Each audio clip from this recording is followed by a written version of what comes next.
Mic back. Testing, testing. Hi there. Welcome back to another episode. What's the vibe with Kadi and me? We'll be doing all of this show ASMR style. We should really do an ASMR episode. That would be so fun. If you'd like more of this, comment below. Okay, I was gonna try to do that, but then you did it first. I knew you were gonna do it, so I hurried. Okay, we're back. We're back. We're back. Is that our intro? I think it is. I don't hate it. It felt right to me. It So was one of our more natural ones because we were just being us. yeah, that's the real us 24/7. So, but no, another episode, another week. We're gonna keep going strong with season 2. So, what's the vibe this week? The vibe is movie date nights. Oh, okay. Okay. So I'm going to try a different format. I'm going to kind of tell you about the night that's like pinnacle to this story. Pinnacle, that's a fun word. Like when you used to say, what was the one word that I couldn't come up? Pinnacle? Pinnacle can be the new one. What did I Remember used to say? that guy at work? He said it that one time, and you were like, "Oh, Katie's probably." I'm not trying to be Oh, facetious? facetious. Thank you. Facetious and pinnacle. I do like a good vocabulary. Sexy to me. Oh, okay.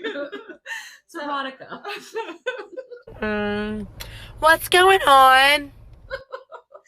God, Don't try to make erotica happen, Amy. It's not gonna happen. Okay. So you're gonna tell me the pinnacle. The pinnacle. So one fateful night, Dr. Bruce Rowan, a local emergency room doctor, and his wife Debbie got a babysitter and went to see the Titanic.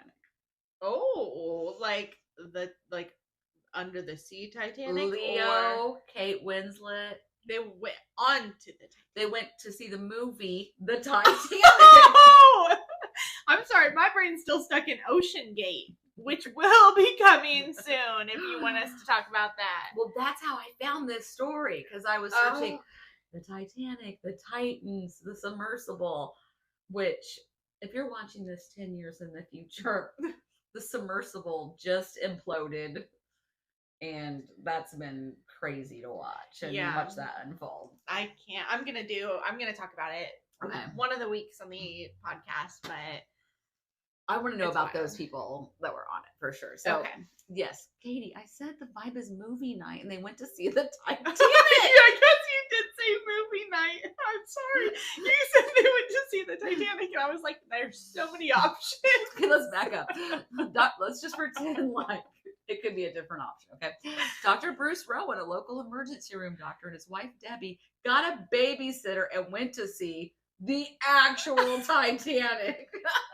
Now, when you say it like that, I feel like you mean the Titanic, the song. The movie. The movie. Okay. I'm following. Leonardo DiCaprio, Kate Winslet, Gotcha. Kathy Bates. They went to go see the movie. Okay. On the way home, they're in the car, and Debbie's like, oh, that movie was so great. The visuals, the throwback, the music, Throwback. Yes, Debbie. the love story. It was all amazing. I loved it. Dr. Bruce hated it. What? Hated it. Got stuck on it for years how much he hated this movie. He said, quote, it was filled with shallow silliness. Okay. Interesting. Okay. So more about that later. I'm going to tell you all about Bruce's life, and then I'm going to catch you up to that night they went to the movies. Okay. Bruce was born in 1964. So, today he would be 59 years old. And when he was born to a very good family. They were rich. They had everything they needed. They were all super smart. It was just a really good family. And he was born the last of 6 kids. And all of his older siblings, they were super smart. They were good athletes. It was just not how we grew up. One of his older brothers graduated from Harvard Business School, just to give you an idea. Okay. I mean, you did say he's a doctor, right? Yes, he is an emergency room doctor. So Bruce had one older sister who was born with brain damage. So I said all of his siblings. So he did have one that struggled. She had some emotional and some mental issues. And Bruce really had a hard time with that because he would get embarrassed of her. Aww. And then he would feel terrible guilt for being embarrassed of her. But God, I can totally relate because I would be like embarrassed to be seen at the Dollar General when I was a little kid. Like, yeah. Now I'm like, I'm going to the Dollar. I got this. I got this. Right. But when you're little, you know. Yeah, you've got all your peers, and it's hard. Yeah. And Bruce, even though he was from this really good family, he was really smart himself. He had all these amazing siblings. He always felt just inadequate and like everybody was better than him. And he just didn't have good self-esteem.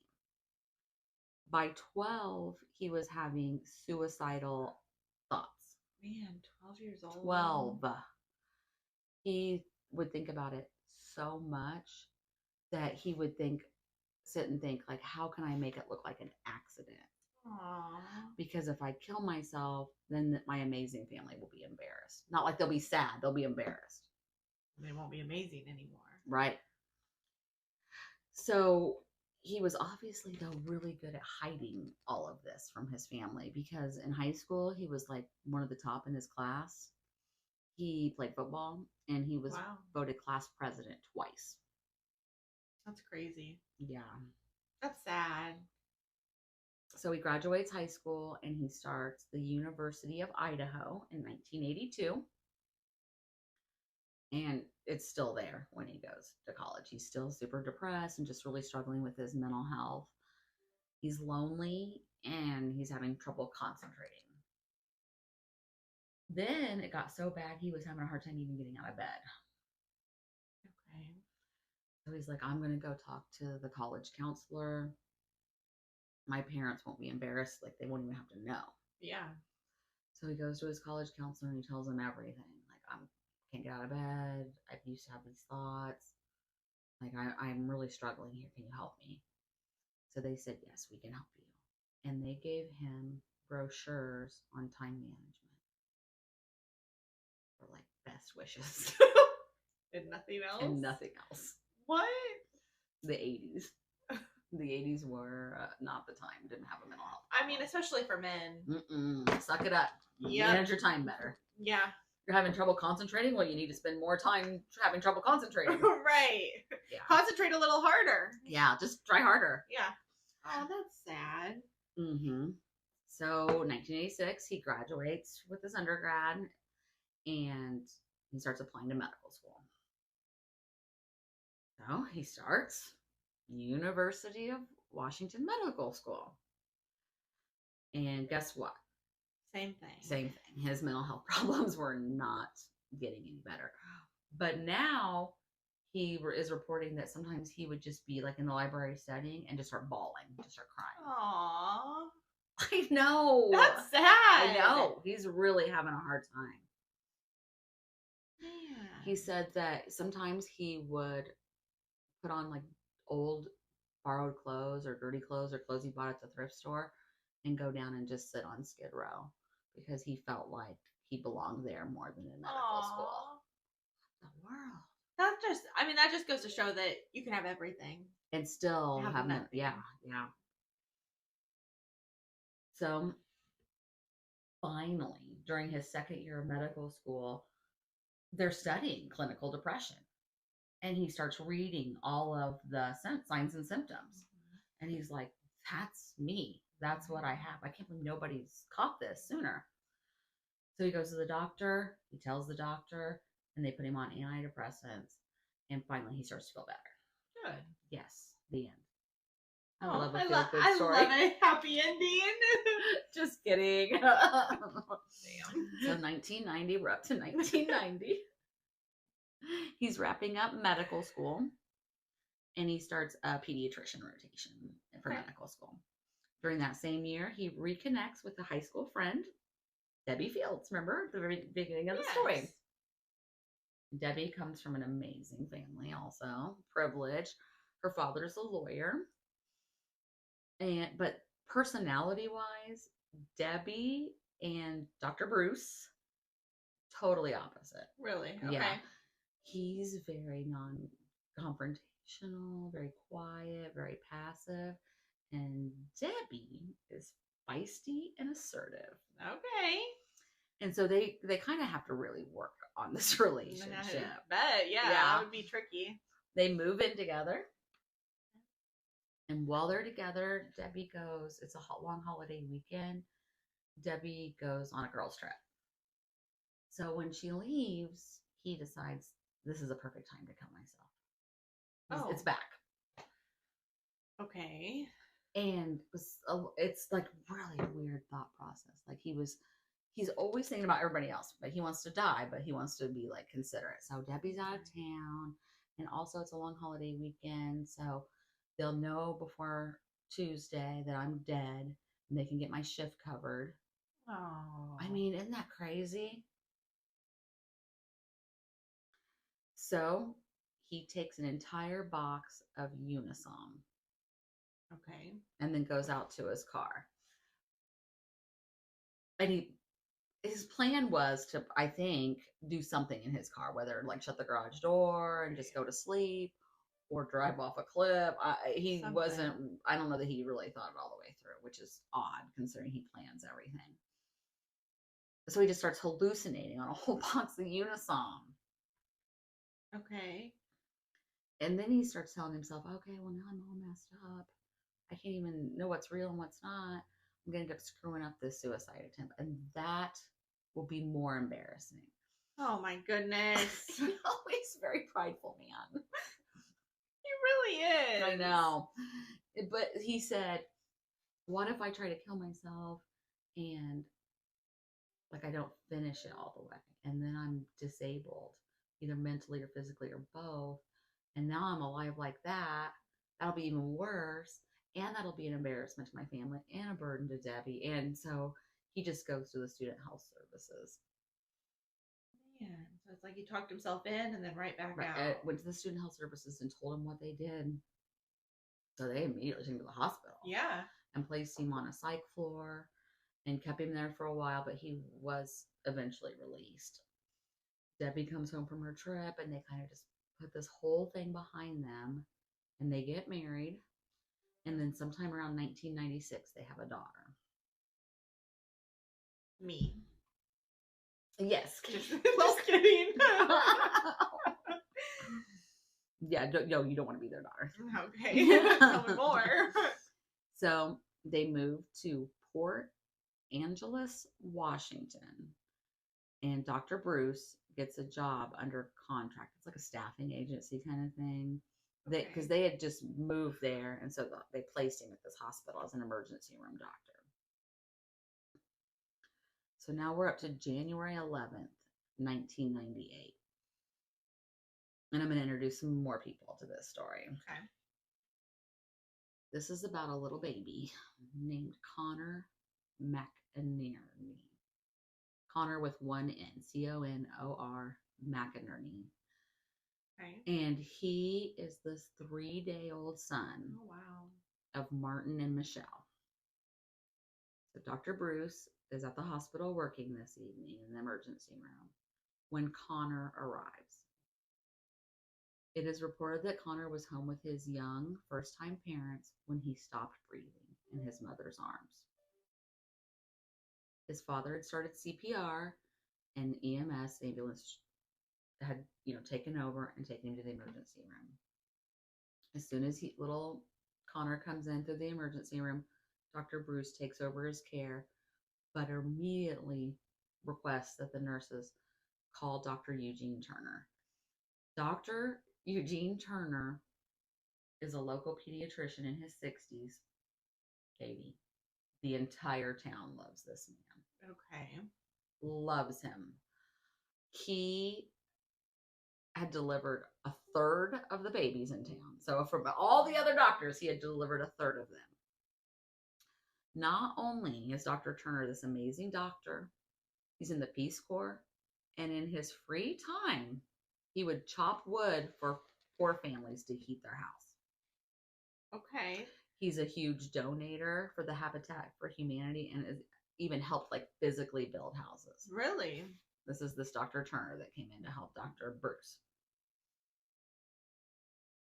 Dr. Bruce reported that when Connor came into the emergency room, his arms, fingers, and toes were all purple. And it was estimated that he had been without oxygen for at least 20 minutes. Oh, man. So neither doctor can save little Connor. Aw. It's determined that he's brain dead. And they go out and tell Martin and Michelle, who are in their, like, one's 20 and one's 21, I think. They're babies themselves. They're like, hey, he's gone. It's just like the machines at this point, and they understand. And like a 3-day-old baby. That's so sad. I'm just getting started. You're not going to believe what I'm about to say next. Okay. So they unplug. They call the time of death. They let little Connor go. Michelle and Martin go home devastated, obviously. Right. So now everybody kind of leaves the room, and it's just the emergency room nurse in there with little Connor's body.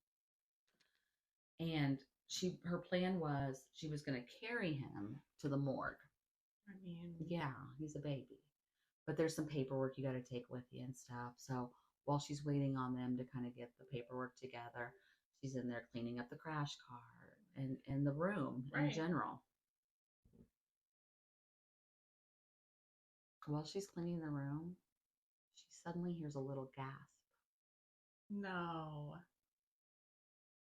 And then another one. He's not dead. And she walks over. Can you imagine? It's night. You're in the room with a little person that's gone, and you start hearing these noises. No. She walks over, and she looks at little Connor, and she can see his chest.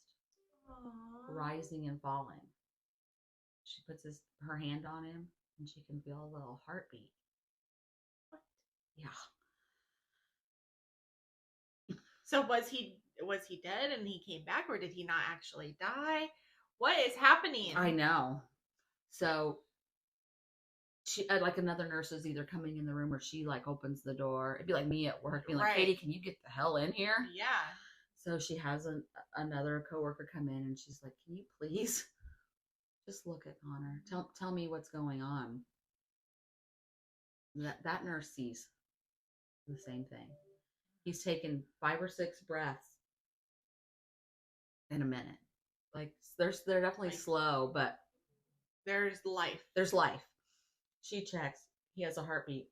The nurse runs down the hall and finds Dr. Turner and Dr. Rowan out in the hallway, and she's like, you got to come back in here. This is what we're observing. I don't know what's happening, but please come back in there. So they go back in there, and Dr. Turner, who's the old 60-something pediatrician, picks up the baby and starts like vigorously rubbing his back. And then they're all just kind of like, what's happening? Right. So they just sort of watch, and they put the monitors back on, and they're just watching. And they put the oxygen monitor back on, and it's got like 90s. Okay. He's breathing. The other people reported in the room that they watched Dr. Turner. The baby's laying there breathing. He would sometimes just close its little lips and hold it. Hold his mouth closed? Hold his mouth closed. And they would watch the oxygen drop in the low 90s and the high 80s and the low 80s. And then he would let go, and then the oxygen would rise back up again. Okay. During this whole time, Katie, No one calls Connor's parents.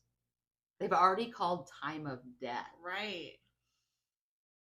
They've called time of death, and it's so concerning that the nurses are saying, do we chart? Right. Do we not chart? Yeah. So one of them started taking notes in pencil so that they could edit it as they needed to. Right. I mean, then Dr. Turner says, I'd like to be alone with the baby. what? This doctor is getting more and more suspicious. So they're all like, okay. So they leave the room. But you know how nurses are. I mean, they're going to keep an ear out. So they're right outside the door and they start hearing all of the alarms. Why he didn't take the monitors off, I have no idea. They start hearing all the monitor alarms go off. So one brave nurse just goes back in there. Yeah. And she witnesses Dr. Turner covering the baby's nose and mouth. Oh. And he says, I just couldn't watch this go on any longer. What? Then get another doctor in here. Yeah. Nobody calls the cops. Nobody calls the cops. Nobody calls the parents. Nobody. No. A respiratory therapist that had been there that was kind of monitoring this whole thing ends up turning it over to the hospital, like review board. So then it does eventually make its way to a police investigation. But that night, no. So did Connor pass away? Like, yeah. he Oh, yeah. killed- At Dr. Turner's hand. Okay. I'm not saying he might not have passed eventually. Right. But he sped it up. Man. Dr. Turner is charged with murder. In this town that everybody loves this doctor. Mm-hmm. Of course, he's got an attorney, and he's gonna fight it. And oh yeah, I'll come back to that. Still trying to figure out what this has to do with the Titanic. Yeah. So now we're back up to the original date night. Okay, we're at the movies. We're at the movies. This theater. This thing with baby Connor. So you got to remember, this is all happening to Dr. Bruce Rowan, who already has all these mental health issues. Yeah. Already has depression, anxiety, suicidal thoughts. This is 2 months after that. Okay. And I told you that Dr. Bruce did not like the movie. Right. But one scene in particular really bothered him. Have you seen the Titanic? It's been so long, but I've seen it in full one time. Okay. And then I've seen like bits and pieces, like when it's on TV or something, you know how you kind of stop and get sucked in, but you don't see the whole thing. I'm going to describe this scene and then you can find it on YouTube. Okay. So, okay. It was the scene where the Titanic has already hit the iceberg. Okay. And everything's chaos. There's a deck officer that's up on top that's helping passengers, or his job is to help passengers get onto lifeboats and get out safely. Yeah. But you can tell he's just panicked. The people are coming at him frantic, and he's like, stop, wait your turn. And they just won't. So he pulls out a gun and shoots somebody. Okay. And that person drops. Then he turns the gun on himself and dies.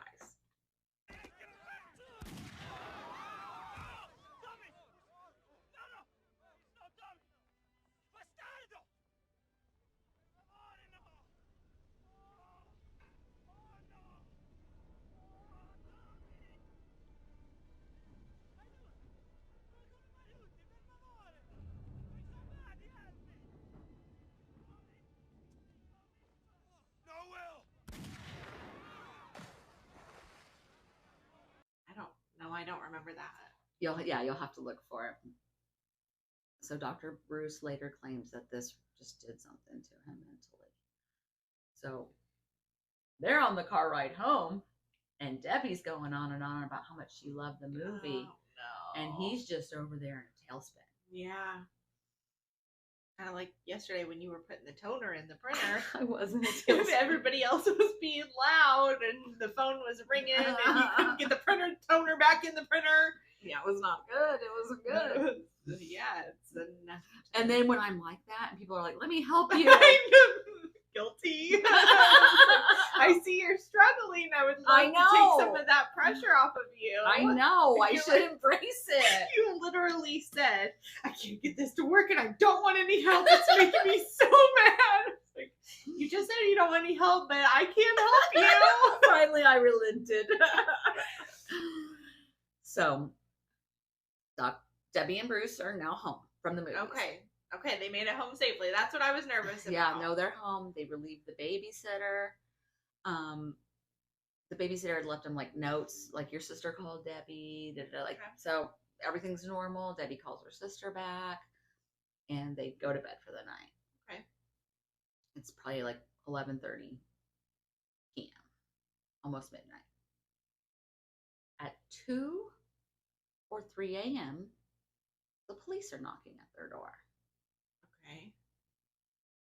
Dr. Bruce answers, and he's then informed Debbie has been found in her car, crashed into a ditch, dead. Debbie, his wife. His wife.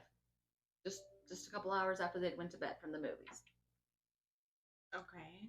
Multiple police had responded to the call to the discovery of Debbie inside her car, and all that had viewed her pretty much immediately thought it just didn't look right. Really?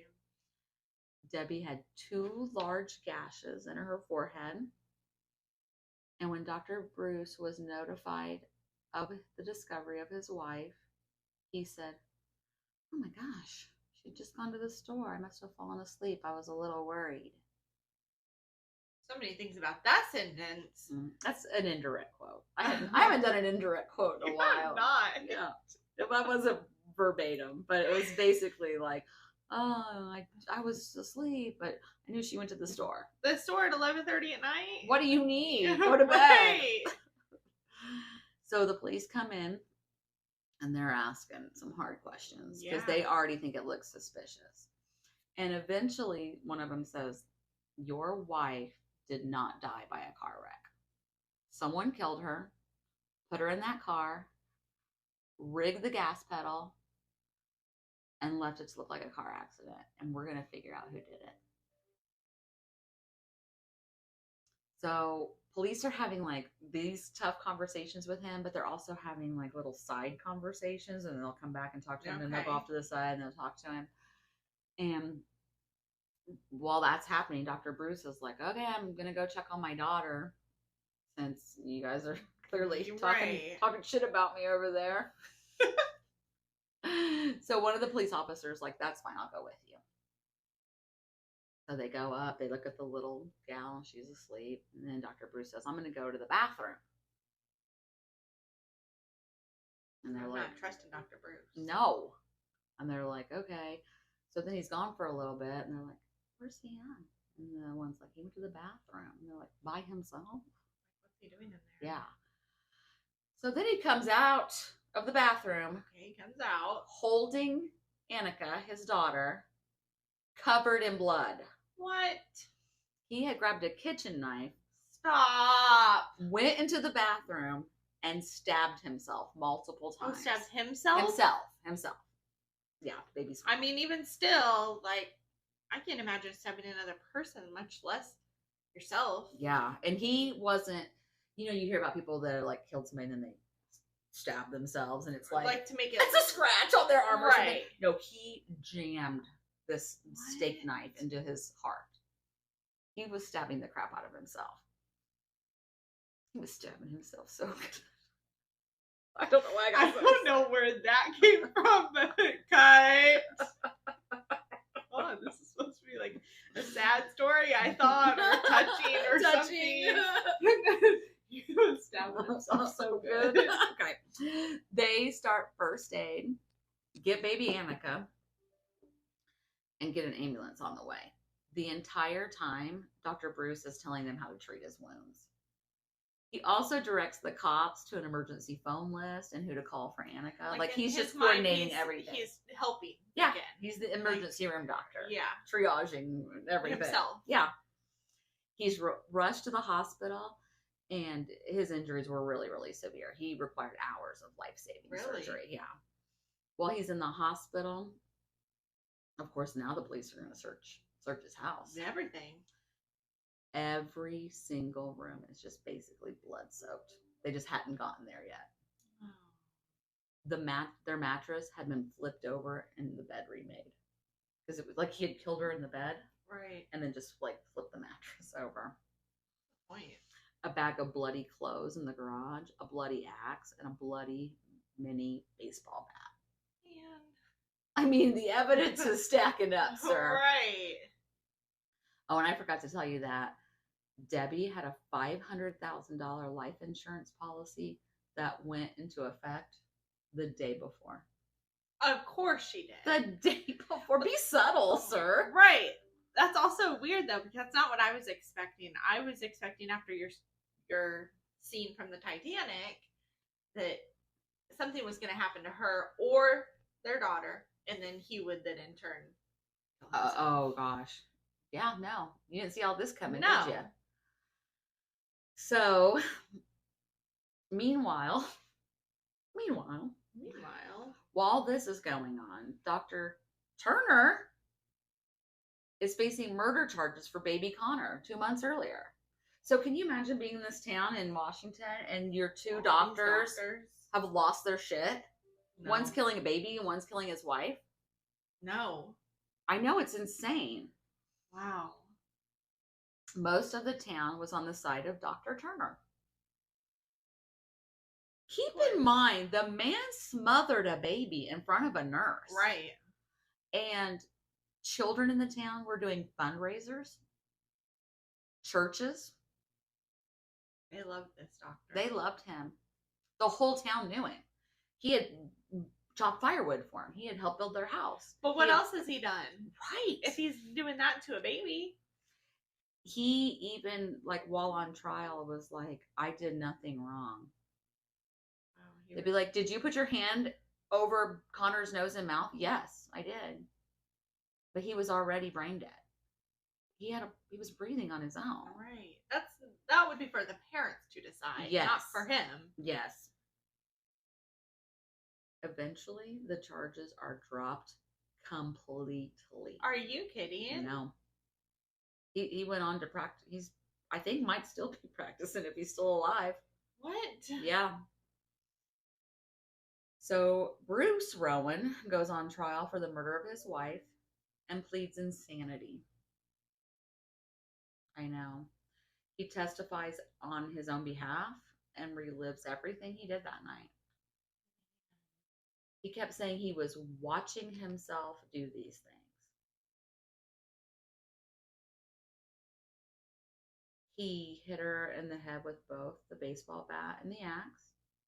Then he used a lawn cart to move her body to the car, propping the gas pedal and sending her into the ditch.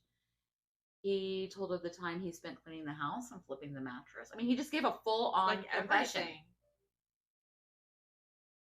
Katie, the jury comes back and finds him not guilty. Really? By reason of insanity. So I don't have the exact dates from here on out. I guess I got time to write this story. But I do know that he spent several years in a mental institution. Okay. He was released. And then at age 50, he died. And his obituary was literally just like date of life, date of death. Really? Yeah. No cause of death, no survived by, nothing. So it turns out he really did embarrass his family. Yeah. Because he died before his mom did, for sure. And I suspect, it didn't say why, but at 50, I mean, unless he got cancer or something, that he probably committed suicide finally. Right. If you're interested, there's a book. Okay, I am interested. It says, read the chilling true story of two trusted physicians who shocked a small town. And the book is called Bitter Medicine. Okay. By Carlton Smith. I am interested. I do enjoy a book. Yeah, I think that would be an interesting book. We could probably get 4 hours of content out of that. Yeah. I mean, I just tried to briefly go through his timeline. Right. And the story of baby Connor alone. That his parents went on to sue the hospital. Did they? Mm-hmm. Okay. I don't know what they got, if anything, honestly. because the whole town was so against them. Like nothing had been wrong Right. by them. I tried to look them up. I couldn't find anything on them. Katie's creepy. And... Yeah, I hope they went on to have a nice big family and live Oh, happily that's ever after. sad. Oh, that's interesting. I will be reading that book. Okay, good. Bitter I'll share. Medicine. Bitter Medicine by Carlton Smith. Bitter Medicine. Okay. I'm gonna see if I can find it. And start reading it this weekend. No, you're not. Are you serious? Yes, I'm serious. Oh well, I like it when a I plan comes together. I do enjoy a good book. Okay, good. Yeah. Yeah, read it.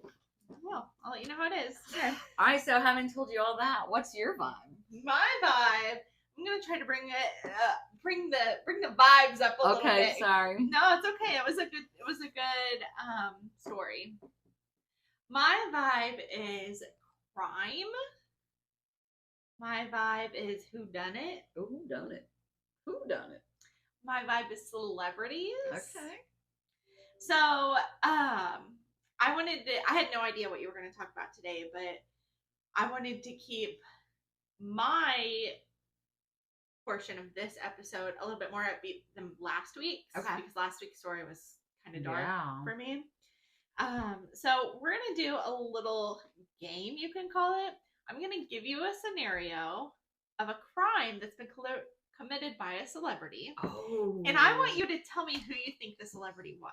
Okay. Okay. Okay. There's some of them in here that I was like, yeah, I definitely knew that. I definitely knew who did it. And then there were some I was like, I had no idea. I feel like I'm going to be good at this. I think you will be too. So,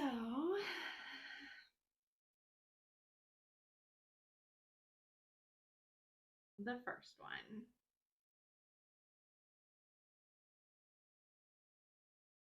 Fans of this actor were shocked to learn that he was accused of sexual assault, battery, and misconduct, stretching back decades, of upwards of 60 women. What? In the 2010s, so I'm not going to tell you what year, Okay. he was convicted of aggravated indecent assault that was later vacated by the Supreme Court in 2021. I can give you some hints if you Okay. want. Yeah, give me a couple of hints. I could be wrong, but I think like in the early 90s, he was like one of America's dads. Okay. Okay. He's also a comedian. He was. Okay. I think now. Bill Cosby. Bill Cosby. Whoa, yeah. Yeah. Bill Cosby. That's, yeah, I did know about that. I don't know why I blanked out. It's okay. He's a monster. Yes, he is. Mm. This singer was charged and pled guilty to assaulting his partner in the late 2000s. The assault occurred during an argument about another friend. The singer was placed on probation, and after violating his probation, served jail time for 7 months. Ricky Martin? What? Ricky Martin? Tommy Lee? Shut the hell up! Are these too easy? Did I get it? No! Oh! What do you mean, are they too easy? I'm guessing the wrong I thought you were just like messing with me. No! No, a singer assaulted his partner over a fight about another friend. Another woman in the late 2000s. In the late 2000s. And he served 7 months. No, they're not too easy. Who? Chris Brown! Oh my gosh. I gotta get plugged in. What? Okay. Just flashback. I feel like I'm gonna be good at this. I think you will be too. Because just a second ago, you're like, I'm gonna be so good at this. I know, I'm gonna guess every single one.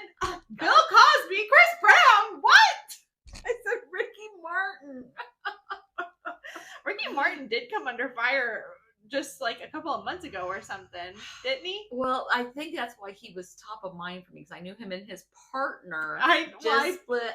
Yeah, you were trying to trick me, and you did. You did.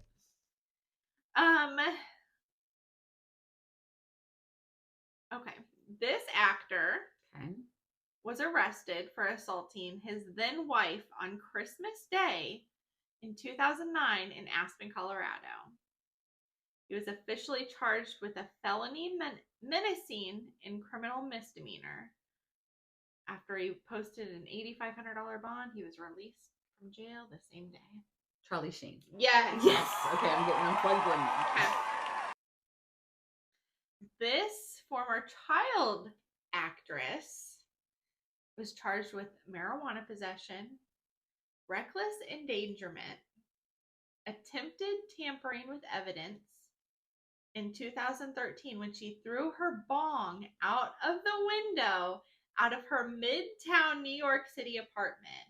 The following year in LA, she was charged with driving under the influence. That's our girl, Amanda Bynes. Yes, it is. Yes, it is. The bong out the window lives forever. Really? Yeah. I don't think I would have guessed that. I mean, I know that she's had some struggles. We're gonna call it. Yeah. Because I always put her. I guess Brittany is just a little bit outside of her, but Brittany, Amanda, and Lindsay all together. Yeah. They were wilding at the same time. They really were. Yeah. Lindsay Lohan, though, she's pulling it together. She's about to have a baby. Yeah. What? What? You didn't know that? No. Yes, Kadi Aaron is getting ready to have a little baby. Dang, I better get back on the internet. Yes, you do. No, I did not know that. That's amazing, though. This actor participated in his first drug deal when he was 7 years old. At age 10, he was arrested for the first time and served his sentence at East Lake Juvenile Hall. Years later, he was imprisoned for drug dealing and robbery. All in all, he spent 11 years behind bars. This actor? Actor. His first drug deal, he was 7 years old. And at age 10, he was arrested for the very first time. 11 years in prison. I'm not going to get that one. I wouldn't have got this one either. I can't even give you any hints. Danny Trejo. You know who that is? No. What? Still doesn't help. What's Danny Trejo in? You'll know him if you see him. This man right here. You know who that guy is? Sorry. What? Yeah. Well, that's a good story. 7 years old. Do you know who Danny Trejo is? Am I saying his last name right? Last night, day. If you know who he is, comment below. What was he in? Just freaking comment something. Make it up. I don't care. You can say he was on this podcast. Yes. Okay.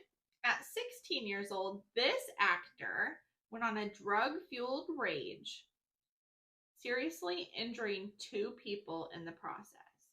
He was charged with attempted murder, pleaded guilty to felony assault, and was sentenced to 2 years in jail, but he only served 45 days. Dawn, no.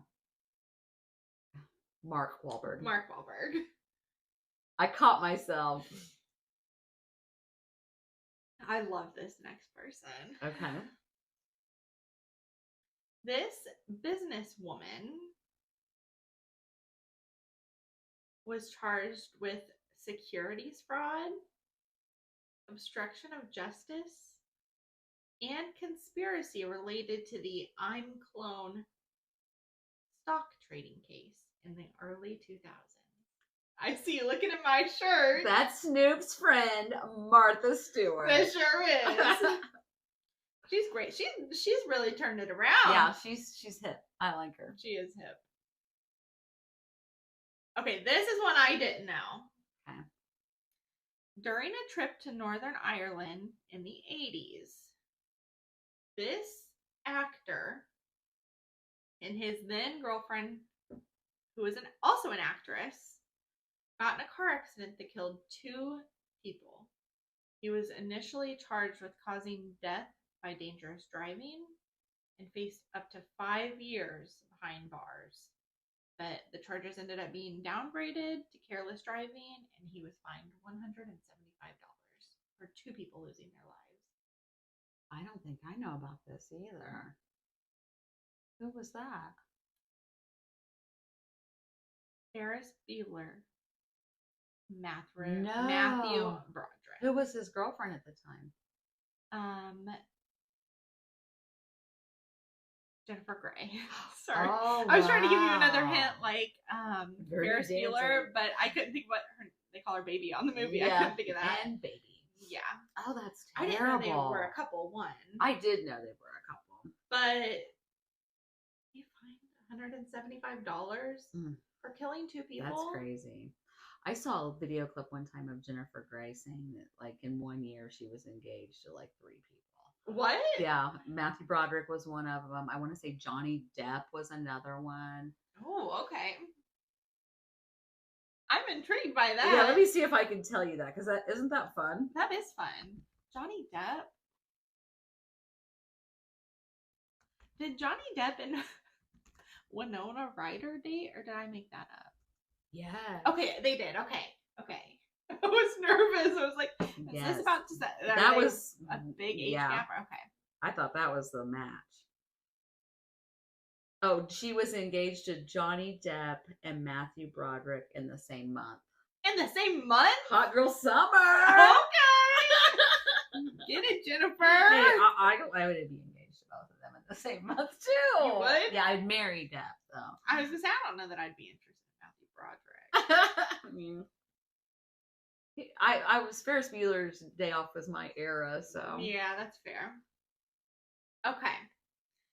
In a highly publicized trial in the 90s, this professional boxer was found guilty of sexually assaulting 18-year-old beauty pageant Desiree Washington. He was sentenced to 10 years in jail, but only did 6. Mike Tyson. Yes. Was it because I said professional boxer? Yes. Fair enough. Yes, I will give you that. Clue was pretty good. You didn't want to give it up. I didn't. I was really trying to think, because these all do say like you could have said pro sportsman or okay. I've been trying to like leave out some of the words so you wouldn't know. I would have immediately been like football, basketball then. Okay, what about this recording artist? Oh, okay. Criminal charges. Sorry. Cut. Okay. This criminal artist's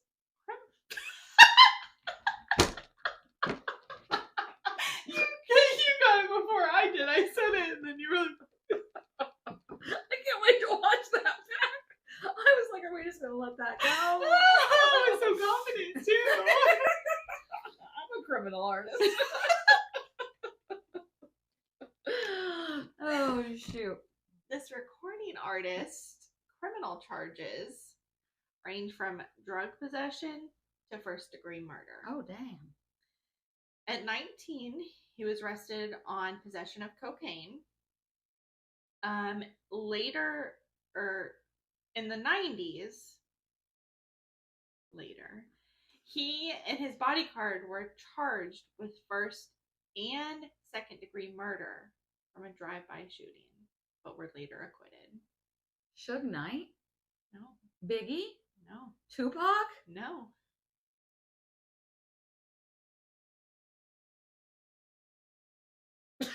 I'll give you a hint. Okay. He's in this room with us right now.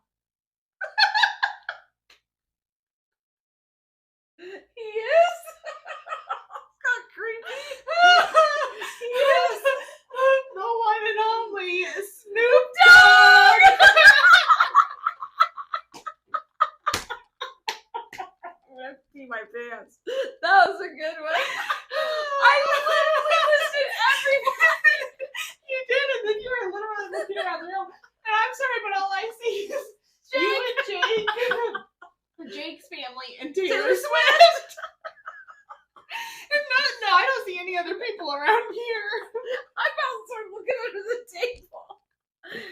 happy I'd be if I looked at the table and Snoop was like, "What's up?" Snoop, if you are watching, Please. bring the vibe to us. Oh, I know what the vibe No, is. that's why I said bring it to us. Let's vibe, Snoop. Let's vibe. Oh, that was good. Okay, one more. Okay. This actor has had several run-ins with the law. In the late 70s, he was arrested for drug trafficking after police found more than a pound of cocaine in his suitcase. He remained in jail until 81. After that, he returned to work in Los Angeles. I am pretty confident that is Tim the Toolman Taylor. Yes! Yes! Yes! Yes! Oh! Yep. That was the last one. That was the last one. Oh my gosh, Katie, I love when you mix it up like that. I That's think it's fun. It's interactive for me. I know. I love it. I think my favorite so far has been the revealing of the men that Taylor Swift has dated. That was fun too. That was fun. So That's all I got. That's it. Thank you guys so much for watching. Don't forget to send this to your friends. Like, share, comment. Thanks again.